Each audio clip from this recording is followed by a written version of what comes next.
There literally is something there for everybody. And ultimately, we want anybody who's coming in new to say, wow, and for the repeat visitors to come in and say, wow, this is even better than last year. Hello and welcome to the SheClicks Women in Photography podcast. I'm Angela Nicholson and I'm the founder of SheClicks, which is a community for female photographers. In these podcasts, I speak to women in the photographic industry to hear about their experiences, what drives them, and how they got to where they are now. Today, I'm chatting with Hazel Soper and Ruth Folkard, the driving forces behind the photography and video show. They know the photography industry inside out. As long-time supporters of SheClicks, they help create a space for our community to be seen and celebrated. And in this episode, we chat about what goes on behind the scenes in one of the biggest events in photography. Hi, Hazel and Ruth. Thank you so much for joining me on the SheClicks Women in Photography podcast today. It's really great to see you both.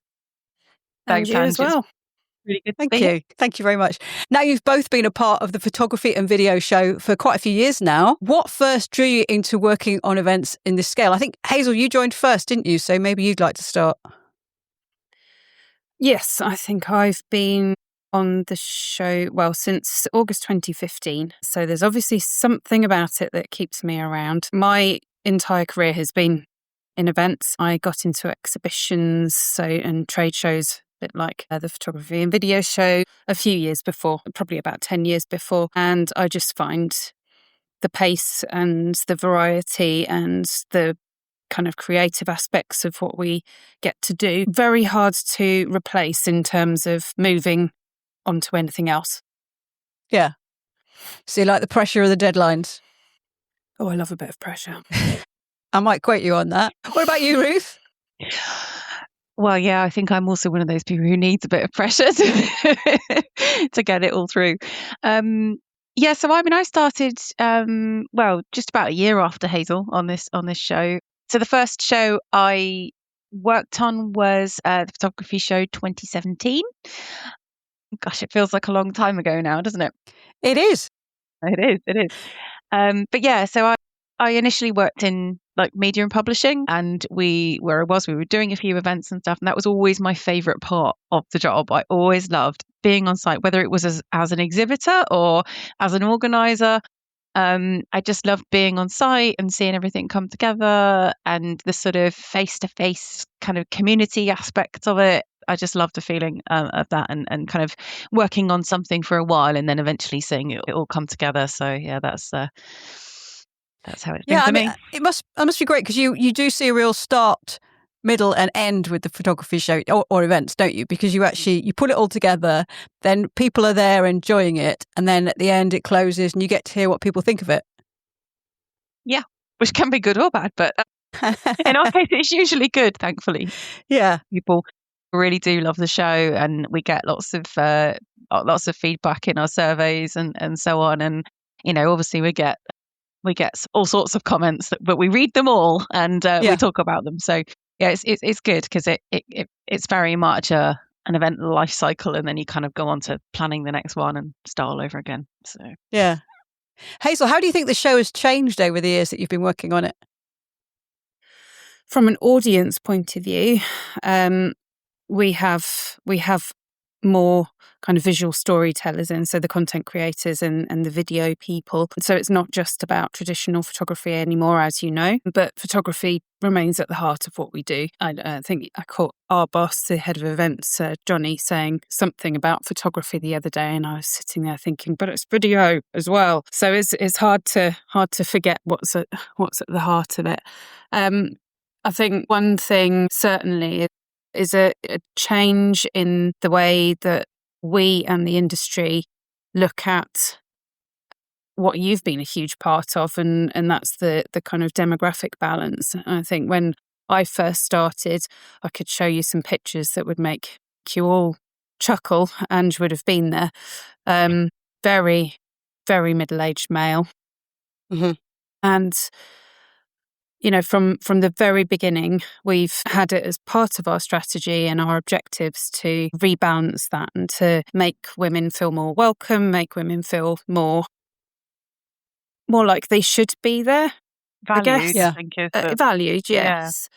Yeah. Same for younger people as well. The industry compared with some that I've worked with, is so great at seeing the long term. So seeing that students, for example, can be nurtured into, a high value client at some point, but it might not be right now. But how important it is in this day and age, particularly, to do that. So yeah, I think the technology's shifted. All of the manufacturers are doing different things. We've had mirrorless come in since I've been working on the show. Don't ask me anything technical because I'm no expert on that front. But yes, I mean, I think for us, it's probably the audience. Okay. What about you, Ruth? Have you got anything to add to that? Well, I mean, yeah, I'd echo what Hazel said, really. The audience and what they want and the kind of people, the kind of, the vibe that we're trying to go for, the welcoming everybody into it. That's definitely changed a lot over the years. And, even on like the speaker front, I can't remember what the percentage was, Hazel, at the beginning. It was something like 12% or something. I think it was 8% female. It depends whether we're talking about audience or speaker. Yeah, but on the speaker it was. Yeah. Yeah, and in 2025 we were at 47% female speakers across the programs. So that is a huge shift. And then I don't know, things like, I suppose we've seen kind of analog come back in a lot more, and the kind of shifting technologies, and yeah, I guess there's lots of. I don't know if that's cyclical, but it's because things come and go. But because we've got the compact cameras come back in and all sorts, so it's quite interesting. But definitely, the technology is more and more capable now, isn't it? There's virtually all of the cameras do video as well. A lot of them do it really, really well. It's everything's kind of evolving. Let's not even talk about AI. Well, we might come to that later.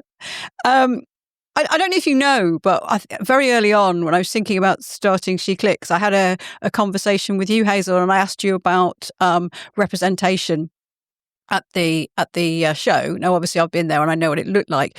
And I remember you told me that about 30% of the followers of the photography show, as it was then, Facebook group or Facebook page, were women. And I remember thinking, well, there's no way there's 30% women at the show. And it told me something about the way that a lot of women like to connect and communicate. And so that really sort of solidified the idea that SheClicks would start as a Facebook group. So thanks for that comment. That worked really well for me. And actually, it's worked very well for us because the SheClicks community, so many of you now come to the show. So it is actually almost a 70-30 ratio. And I know that sounds great. That sounds pretty weak in the grand scheme of things. But when you think that we started with about, 18% female when I started, I think we're making inroads. Definitely. Yeah, it's a huge shift because I remember at one point, basically, most of the women were behind the stands. They were either, some were models, but some were, explaining the kit or, doing something, selling. And there weren't so many women, or they were just hanging around behind their husbands while the husband was doing all the interaction. But yes, like you say, there's a lot more women at the show now. And it is a really nice buzz. It's great fun. So thank you for your support, because obviously you have given us a stand and you've given us the exhibitions, supported by Siwi, of course, doing the prints. But that is such an important aspect, I think, of the show, is celebrating the photography of the various communities that are there. Absolutely. Yeah, it's important to us, definitely, to see those communities come together and help to facilitate that. Now, you're both deeply involved in shaping the visitor experience at the show. What do you want people to feel as they go through the doors? Wow. Said in my most enthusiastic voice, but we hear a lot of feedback from people who, from exhibitors who say, this person came up to me and they're new to the show and they said they just weren't expecting a show on this scale, which I always find quite surprising because we do put a lot of images of the show out there, but I think it's the variety of what you can get there. There literally is something there for everybody. And ultimately, we want anybody who's coming in new to say, wow, and for the repeat visitors to come in and say, wow, this is even better than last year. That is what we aim for. Yeah, I'd definitely say excitement is what you want people to feel, because you want them to be excited to be there and be immersed in what it is that they love to do, and to be excited to meet with friends and colleagues, and to learn stuff from the educational program, and to see the new kit and things like that. So yeah, I think excitement is what you want people to feel, and welcome, of course, as well. You want everybody to feel like that's their place. That's where they find their people. And how do you keep the show feeling fresh and appealing year after year? I mean, Ruth, I think you're probably more heavily involved with that. The content program is a big part of that. We like to bring in new speakers to kind of refresh that kind of speaker roster, as well as some old favourites. Shouldn't call them old, you know what I mean? Favourites. But yeah, some favourites. And also kind of keeping up with what sort of things people want to learn about and want to hear about as well. There's been lots of changes. We hear a lot more now about kind of ICM and creative techniques like that. So, you'll see a bit more of that at the show. At this time, for example, we like to switch up the stages sometimes, do different things. Bringing in things like the Creator Playground is great for making everything feel fresh, because we get to do something new and exciting every time. Yeah, just kind of really be creative with it. But as well, on the kind of marketing side, this is perhaps more subtle, but we refresh the branding. Hazel's responsible for that. We refresh the branding, and how that then makes the show look and feel can make a big, makes a big difference to how it feels, fresher and new each time. A lot of the exhibitors, particularly the manufacturers, yes, we've seen them every year and we love having them there. But that kind of element, we're always looking for new exhibitors, the smaller independents that are sprouting up everywhere with their little gadgets and things. And we work really closely as well with the likes of Canon and Nikon to make sure that they're evolving as well, what they do as well. I think the camera branding world at one stage was very kind of like for like, aside from the accent colours, but Canon especially last year just really, really went for it with their creativity, and we love that. Am I right in thinking that you've challenged them as well to have better representation amongst their speakers that they have on their stands?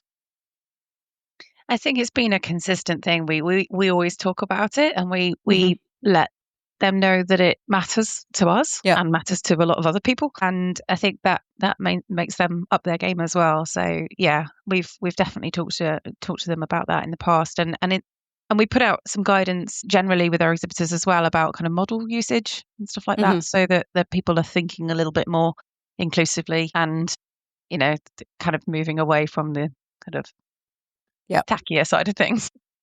Yeah, that has changed significantly. And a few years ago, perhaps not when it was the photography show, but when it was Focus on Imaging, which was an older show that you weren't involved in, people might ask me if it was worth taking their cameras, and I'd probably say no. But these days, I would say definitely yes, because there's so much more to photograph. And it's not, like you say, someone just sat on the bonnet of a car. It's, there's things going on. There's something that's actually genuinely interesting. Yeah, we try to make sure there is stuff from our that we create, but also the exhibitors are really good at putting on some great displays and things for people to photograph and capture while they're there. So yeah, I'd say definitely worth bringing your camera. You don't need to bring all of your lenses, like some of and you certainly don't need your biggest lens. And what is your typical show day like? Because obviously you work for months and months, and then you get the shows on, the doors open, people pile in. What happens? What do you do? Oh, that's a really good question. There's a variety of things to do. We've only got a small team. So a lot of the staff that you see as you walk in, for example, are agency staff. There aren't enough of us to kind of run that bit. I'm usually in charge of that area, of the welcome area and the front of house, as we call it, and the info point and things like that. Whereas Ruth's usually scurrying around meeting, greeting speakers, and, there might be some stage management involved where we're covering for somebody else, or, whatever gets thrown at us. I think from my perspective as event director and being sort of responsible for the content, the ideal for me is to have as little to do as possible. I know that sounds daft, but you don't want to have so to lazy. I'm in the back eating toasties.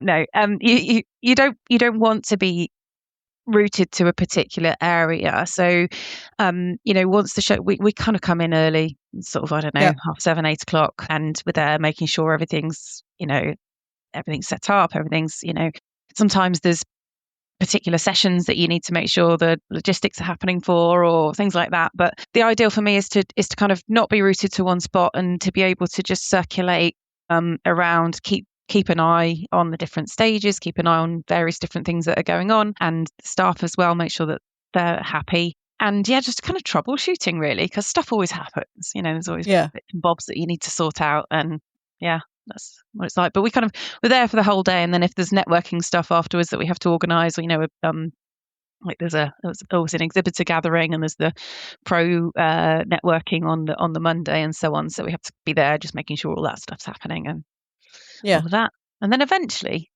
we get out of there. We just don't see any light. Just darkness for a week. Yes, just purely inside all the time. Yep. Now, the decision to host the 2025 show in London sparked a lot of conversation. How did that decision come about, and how do you feel it worked overall? Maybe you'd like to start on that, Ruth.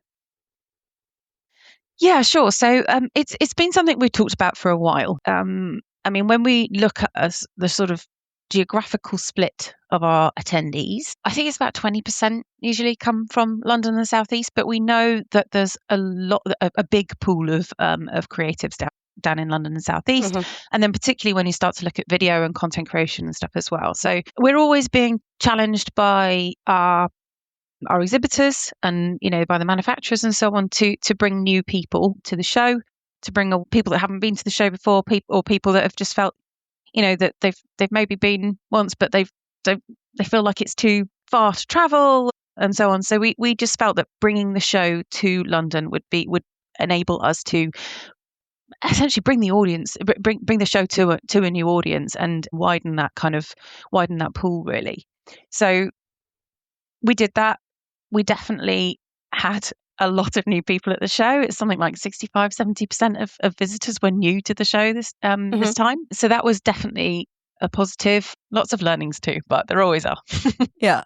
So the show is going to be in Birmingham again for 2026, but it will go back to London in 2027. Yes, that's correct. Yeah. Yeah. Okay. Absolutely. How did the exhibitor feedback compare between London and Birmingham? Yeah, I think as a whole, everyone was, most people were pretty pleased with it. I think they were appreciative of the new audience, and I think they understand as well that sometimes we have to take a risk, and we have to, try different things to keep things fresh and keep pushing onwards. We'd have all liked more people there, frankly, but that's just, there's nothing we could do about that in retrospect. So we definitely have a good base to start from. And we'll definitely be marketing as much as possible to those people and getting the message out far and wide for next time, and bringing them through. After the show closes and everyone goes home, what happens next for you both? Maybe you could start, Hazel. I always find it quite upsetting, really, when the show closes, because, as you know, Ange, you've been there as the last person goes, and just everything comes down, and it comes down so quickly as well. Crash, bang. We're straight on it with the feedback and reviewing and what's worked, what hasn't. And then we're planning for the next show. We do work within the events team at Future. We run a lot of other events, and we do tend to get involved where we're needed. Yeah. So there are other things going on all the time, but generally, we are focused on this show and making it what it is year round. Yeah, it's a pretty year round thing. I guess the immediate thing that happens as the doors close, we obviously pack up our bits and bobs, and then we usually go out for a team meal, because with the core team rather than the extended team that's been working at the show. But it's because for us, we're spread out all over the country as well. Hazel's in Bath. I'm based remotely in the Midlands. Some of the others are in London. So it's an opportunity for us to get together as a group as well, and to spend some time together and kind of yeah, I guess you breathe that collective sigh of, oh, it's done now. Yeah. But yeah, it is, as Hazel said, it's a little bit, you kind of get the post-show blues a bit because you kind of build up to this point and then you're like, oh, no, it's done. So it's a little bit deflating after sometimes. But you see the survey feedback come in and there's people say such lovely things and we get lots of lovely emails from speakers and partners and so on. So it's really nice to see all that. We do usually then take a little bit of time out, Hazel, don't we? So we do all the feedback and stuff, and then a few weeks later, once all the surveys have come back and things, we kind of start to piece that together. We do a big review meeting where we look at everything and then start planning sort of strategy for the following year. Yeah. So looking ahead, what excites you most about the future of the photography and video show? Gosh, that's a really good question. I think just seeing what's next, really, like what is going to happen in terms of technology and how that's going to evolve over the next few years. We know that, photography and video on smartphones is a thing, and it has grown into a huge part of the visual storytelling story. So kind of where we go from in that respect, AI's got to be something that's there, hasn't it? Whether it's workflow or whatever. But I think the thing that excites me about the show every year is that we have an opportunity to do things differently, be creative, kind of run with the trends, as it were. It's not the kind of show, like the concrete show, which is on at the same time, where, frankly, I mean, somebody's got to be interested in concrete, right? But it's just a lovely show to work on, and really, I can't wait to see kind of what happens over the next few years. Yeah, I think anything that involves an element of creativity that sort of just sparks imagination, doesn't it? And is interesting. Yeah. Ruth, do you have anything you want to add? Well, I mean, pretty much what Hazel said, but also, seeing those new or younger kind of artists, photographers, videographers, coming through and seeing the work that they produce as well. I mean, it never fails to astound me. I mean, this year we had a gallery from, actually it's one of our futures titles in-house is the Week Junior, and they have the Week Junior Science and Nature, and they have a photo competition each year, and we had 10 images, was it, Hazel, on display from these from these kids that have entered this photo competition, and I'm like, they stand up against the other, it's amazing. So, just seeing the new work come through and what people create, you can't beat it, really. Yeah. I must admit, it is a really special moment when I go and see the SheClicks gallery, and just, there's one thing about having those images on a screen, but when you see them printed and they're all together and you think, wow, these are amazing images. And also the response of the people who have their images on the wall, it's such an important step, it has such an impact on them. It's really, really lovely. I love it when you see people having photos taken with their images behind them. They're like, that is so good. That's such a nice thing. Yeah. Really is. Right. Well, I think it's a really good time to go to 6 from SheClicks. I've got 10 questions from SheClickers, and I'd like you to answer 6 questions by picking numbers from 1 to 10. So, Hazel, would you like to pick the first number? I'll go for number 1. Number 1. Did you notice a difference in the audience between London and Birmingham? That question's from Marie-Ange. Yes, we did. I think the audience in London is definitely more video, definitely more content creator, and a little bit younger perhaps, but whether that will then translate into a further evolution of the Birmingham event, and we hope it does, is yet to be seen. Yeah. Okay. Ruth, would you like to pick the second number? I'll pick number 5. Number 5. Are there any exhibitors or speakers you'd love to have at the show but you haven't yet managed to secure? That's another question for Marie-Ange. Well, she's doing well today. Well, speaker-wise, it's got to be Annie Leibovitz, hasn't it, really? Yes. Yeah, I mean, last time I inquired about her, I think I'd have had to take out a mortgage to pay for her. I remember you telling me. Yes. But, I'd love to see her at the show. Yeah. Well, you get her on the show, and I will get her on the podcast. How about that? Let's do it. Yeah, there's pincer movement. Yes. What about exhibitors? I mean, you've got quite a few big ones back again now, haven't you? I mean, Adobe's Yeah, signed up again. I think it would be really good to see Leica on the show floor. Mhm. I think such an aspirational brand, really such a historical brand as well. And Yeah. I feel like, yeah, Leica would be a really good one for us to get into the show. I think we had them many moons ago. I can't remember Mhm. if that was in my time at the show, but yeah, I'd say Leica. Okay. All right, Hazel, do you want to pick number 3? Oh, as in the third number, sorry.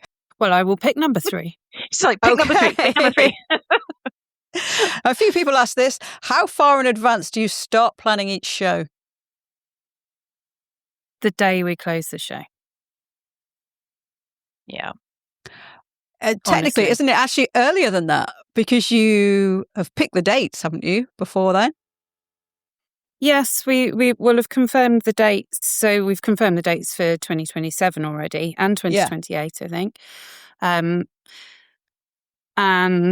there's things like the things that the team who book all of the exhibitors on site, the things that they need, that all has to be done before the show. But yeah, really, really the kind of essential planning starts as soon as it stops.